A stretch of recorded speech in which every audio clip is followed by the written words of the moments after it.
siguro mag-infuse ka lang ng hindi agad yung 50%. Siguro magpasok ka ng less than 25% hanggang sa makuha mo yung tamang bilis or yung tamang, kumbaga yung momentum na gusto mo para sa ibon mo.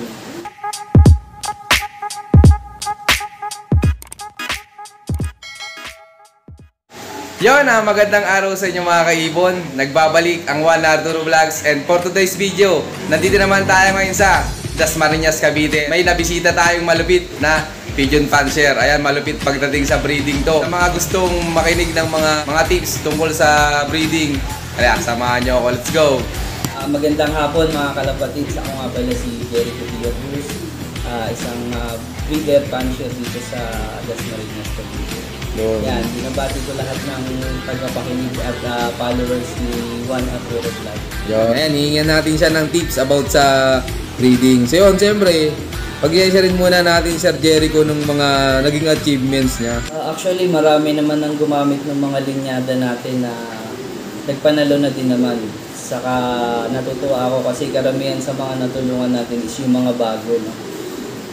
Mas marami yung mga bago kasi mas nakakatuwa silang turuan. Una, hindi pa matigas yung ulo. And then, secondly, yung syempre matutuwa ka dahil sa kakulangan nila ng kaalaman, kaya nilang manalo at makipagsabayan sa mga veteran. Iba't iba tayong sinasalihan na karera, like dito sa Manila. May mga partner tayo dyan na naglilipad ng ibon natin, kagaya ni Kuya Ome. Yan, yung professor namin na yan. Shoutout sa'yo, Kuya Ome. Yan. Tapos sila Tata Ronsky. Mga Team Rise as One sa Tondo yan. Mga naglilipad ng ibon natin sa WPFC, sa COA. Yan. Sa club nila Capdino. Okay din naman, mga nagpanalo kasi nag-superset winner sila ngayon. So, yun nga, natutuwa nga ako na ganun kaganda yung mga naging achievement nila sa naging outcome ng breeding ko sa kanila. So salamat Sir Ren. Dako na tayo pagdating sa tips. Pero ikaw po, Sir Jericho, paano mag-prepare ng breeder? Sa breeding, dapat unang-una tayo, no? Bago tayo mag-salang, preparation, dapat purga muna, and then flushing. Yan, mag-treat tayo ng anti-canker, yung mga anti-paratyphoid, salmonella, yan, dapat naka-prepare yun, no? And then, isa sa pinakamahalaga rin, syempre, yung mga probiotics na yan na ginagamit natin after flushing para yung mga namatay na bacteria, na mga good bacteria dun sa pagpa-flushing natin is maibalik natin sa katawan ng ibon. So, kung gusto naman natin palakasin yung good bacteria na yon, yan papasok yung prebiotics. Pwede yun kasi yun ang magpapalakas sa mga good bacteria na kailangan din naman ng mga ibon.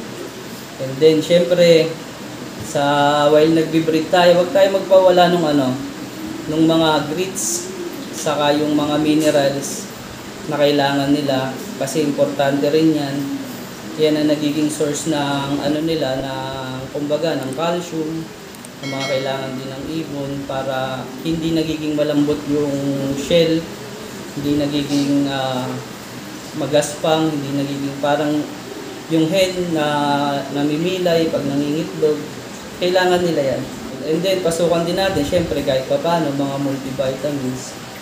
Mahalaga naman sa breeding, alam naman natin yung mga vitamin E, vitamin D, calcium, yan, pasukan din natin kasi kailangan din naman talaga nila yon, lalo na yung mga nasa cage bird. Dahil yung mga nasa cage bird na yan is hindi naman yan makakakuha syempre ng kung ano-ano, hindi sila nakakalipad, unlike dun sa mga ibon na open loop natin, pwede yung bumaba sa kung saan or sa sahig para makakuha ng mga kailangan nilang elements. Parang ang ibon kasi hindi ang katulad ng tao. Ang tao kasi pag kumain, ang nagda-digest, yung kumbaga meron tayong acid. Saka meron tayong ipin na ngunguyain natin yung pagkain and then da-digest. Sa kanila kasi, ang nagda-digest niyan, yung balon-balonan nila. Parang kumbaga yung grits, isa sa mahalaga yan kasi tumutulong din yun na may digest nila rin ng maayos yun. Saka at the same time, yung mga toxin na masama sa katawan nila is nakakatulong para ilabas din yung ina-absorb din kasi yun. Pero ikaw sir, tingin mo anong mga bloodline yung matutulin na pwedeng ipares sa mga pang long distance? Kasi talagang ang discipline ng ibon, pag matulin. Okay. Dapat kasi kung mag-i-infuse tayo ng, para sa akin lang to, hindi ko naman sinasabing tama, no? Kasi may kanya-kanya naman tayong paniniwala. Sa akin kasi, pag sinabi kong sprinter, usually pinaparisan ko rin ng sprinter din. Okay. Parang kumbaga kasi yun na yung discipline nila eh. Ngayon, kung halimbawang gusto mo siyang palayuin, dapat siguro mag-infuse ka lang ng hindi agad yung 50%. Siguro magpasok ka ng less than 25% hanggang sa makuha mo yung tamang bilis or yung tamang, kumbaga yung momentum na gusto mo para sa ibon mo. So, yun, ganun. Hindi, kasi sa breeding, hindi talaga umuubra. Sinubukan ko yung 50% sprint, 50% long, o yung pang malayo. Nagdo-dominant talaga yung bilis. Yung bilis niya lang talaga. Pero yung layo is talagang hindi siya umuubra eh. Kaya dapat, kung halimbawa ang ibon mo, sprinter, sila pagparisin mo, kung long to long, yun yung pagparisin mo rin. Para hindi ka rin nangangapana.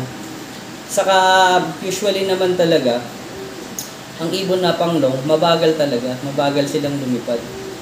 Pero pagdating naman sa malayo is sa kanila, kumbaga nagpapatibay sa kanila yun ang disiplina nila na panglong sila eh. Kumbaga, matagal silang mapagod, kumbaga marathoner ba? Diba? Mas matagal silang mawalan ng energy kaysa dun sa mga sprinter. Ang sprinter kasi, ano yan eh, kumbaga sa tao, syempre pag tumakbo ka ng matulin, mabilis ka rin mapapagod.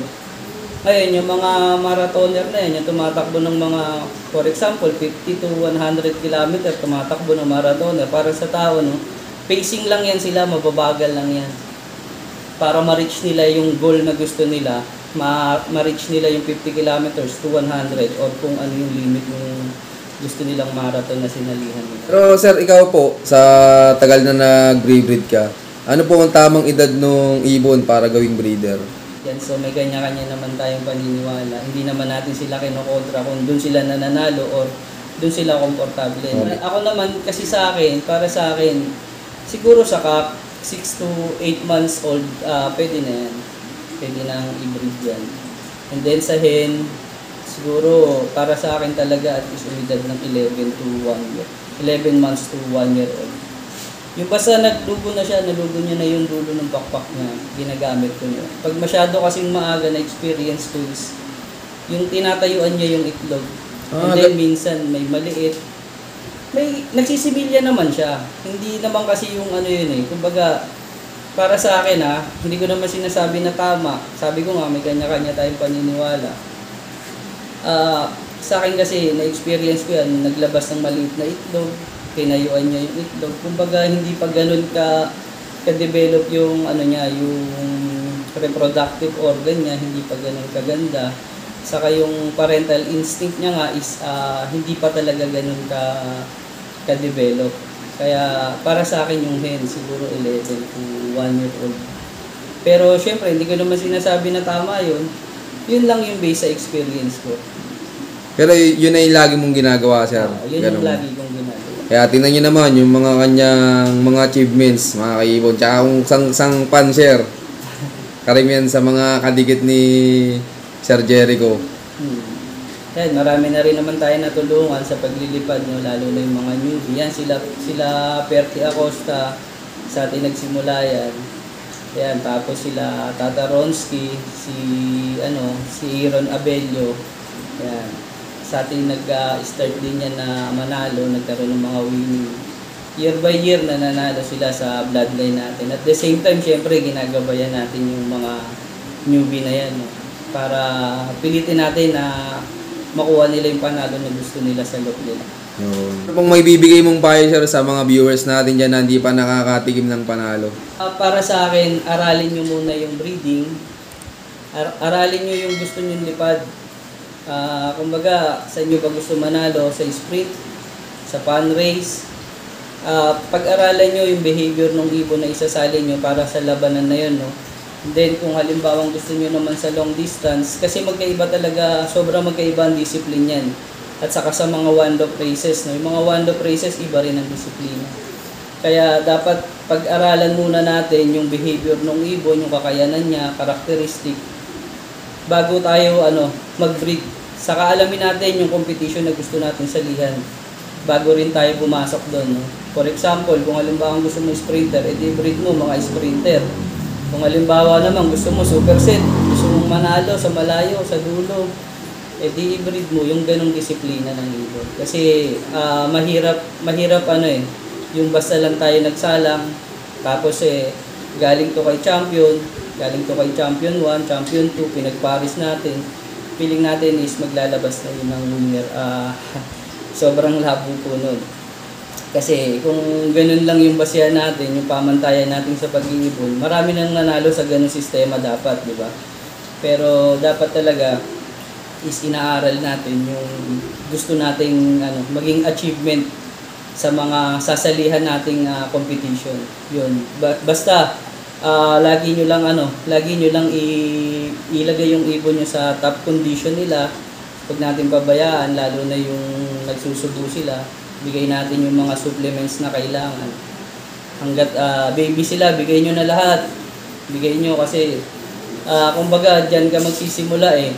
Paglaki niyan, hindi mo na yan kailangan bigyan ng vitamins dahil pinurga mo na siya ng vitamins nung baby siya. So, paglaki niya na malakas na yan hanggang lumaban na yan. Kaya pala sir, yung iba, talagang nagamit na 100 kilometer, tsaka pa lang sila nagpapatikim. Lagi lang tubig pa lang. Yun naman kasi is talagang kailangan na ng ibon. Hindi na umubra dun yung mga natural system natin, yung mga herbal. So, kinakapos na rin sila. No? Kaya parang tao rin yan na kailangan natin mag-supplement. Kailangan natin na, syempre, for example, tatakbo ka ng or sige, let's say, boxing na lang, or sprint or marathon, tatakbo ka, hindi naman pwedeng tubig-tubig ka lang. Diba? Dapat ma-replenish mo rin yung nawawala sa yung energy. Kaya kailangan din i-introduce yung mga electrolytes. Yan, yung mga Gatorade, diba, sa tao. Pero tingin mo sir, anong kilometer ang pinaka-applicable na maggumamit na ng electrolytes at kung may iba pa? As long as nakikita natin na kailangan ng ibon, bigyan natin. Ayun. Kasi yung iba kasi, nag-stick sila sa program nila. Pag meron kayong program sa derby, pwede nyong baliin yun. Depende yan kasi sa sitwasyon ng ibon ninyo. For example, ikaw sumusunod sa every week na na tawag dito na program mo. Ngayon, yung ibon mo, hindi naman yun yung kailangan eh. Okay. For example, yung ibon mo may sipon. Binigyan mo ngayon ng gamot na para pang-cancer. Tingin mo gagaling yung sipon niya? 'Di ba hindi? Tama. Kaya dapat alamin natin yung sakit mong ibon bago natin bigyan, bago natin kumbaga, kung halimbawang sa 10 panlaban mo, nakitaan mo yung isang ganun, iwalay mo na yon, iba na treatment nun para matuloy mo yung program mo. Na yung for a week mong program, ituloy mo. And then yung isang iba yung condition, iba rin ang treatment para mahihabol mo yung condition mo. Mahirap pagka feeling kasi natin, pagka binigay na natin lahat, na kompleto na natin is akala natin top condition na yung ibon. Hindi natin inaalam, hindi natin monitor yung talagang nararamdaman niya. Yun. So, salamat sir. Muli, ako po si Jerry Godillo Cruz, isang breeder at puncher dito sa Dasmariñas, Cavite. I love this game. Yeah. Yun maraming salamat nga pala sa patuloy niyo suporta mga kaibon. At siyempre Sir Jericho, maraming salamat ulit sa pag-unlock na makapag-love visit sa'yo. At yun sir, baka pala may mga gusto kang shoutout dyan. Ayun, shoutout unang-una siyempre sa mga kapartner ko sa PHA, sila Aaron Claudio at saka sila Sir Carl. Yan, saka sila Kuya Ome, partner ko naman sa PFC Coa and soon WPFC. Shoutout din sa mga kaibigan natin dyan sa Tondo sa Rise S1. Shoutout sa inyo guys. And then sa mga tropa rito sa Cavite, mga team Dapo, shoutout sa inyo guys. Yan, Kila Bertie. At saka mga sa team Kwak Kwak, yan, shoutout. Yan. Saka sa lahat ng mga nanonood kay One Arturo Vlog, shoutout sa inyo guys. I hope maraming kayong matutunan sa mga sa mga ipina-vlog niya. Yun. And shoutout sa lahat ng mga patuloy na sumusuporta dyan. At abangan nyo pa yung mga susunod kong follow visit sa yon. Keep watching and God bless you all. Thank you.